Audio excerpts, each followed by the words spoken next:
ఈ సంక్రాంతి రోజున మర్చిపోకుండా కొడుకులు ఉన్న ప్రతి ఒక్కరు కూడా ఈ పరిహారం చేయండి. గాజుల పరిహారం చేస్తే చాలా మంచిదండి. అలా చేయటం వల్ల కీడు పోతుందని మనకు వేద పండితులు చెప్తున్నారన్నమాట. అయితే కొడుకులు ఉన్న ప్రతి ఒక్కరు కూడా ఈ పరిహారాన్ని తప్పక ఆచరించాలని పురాణ గ్రంథాల్లో కూడా ఉందన్నమాట. ఈసారి సంక్రాంతి కీడుతో వస్తుంది కాబట్టి ఈ కీడును తొలగించుకోవాలంటే గనక కొడుకులు ఉన్న ప్రతి ఒక్కరు కూడా గాజులు ధరించి పరిహారం చేసుకుంటే చాలా మంచిది. కాబట్టి ఈ సంక్రాంతి రోజున మీరు మర్చిపోకుండా కొన్ని నియమాలను పాటించండి.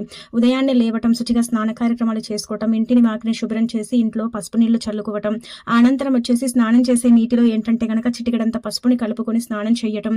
అలా స్నానం చేసిన తర్వాత ఉతికిన వస్త్రాలు కానీ లేదంటే కొత్త బట్టలు మనం తెచ్చుకుంటాం కదండి, అవి ధరించి ఇంట్లో పాలు పొంగించి అవే పాలతో పాయసం చేసేసి పరమాన్నం, బెల్లం పరమాన్నం కానీ బెల్లమన్నం కానీ చేసేసి భగవంతుడికి నివేదన చేసి ఈ రోజు ఖచ్చితంగా సూర్య భగవానుడికి నమస్కారం చేయటం, సూర్య భగవానుడికి నీళ్ళ నార్క్యం ఇవ్వటం చేస్తే చాలా మంచిదండి.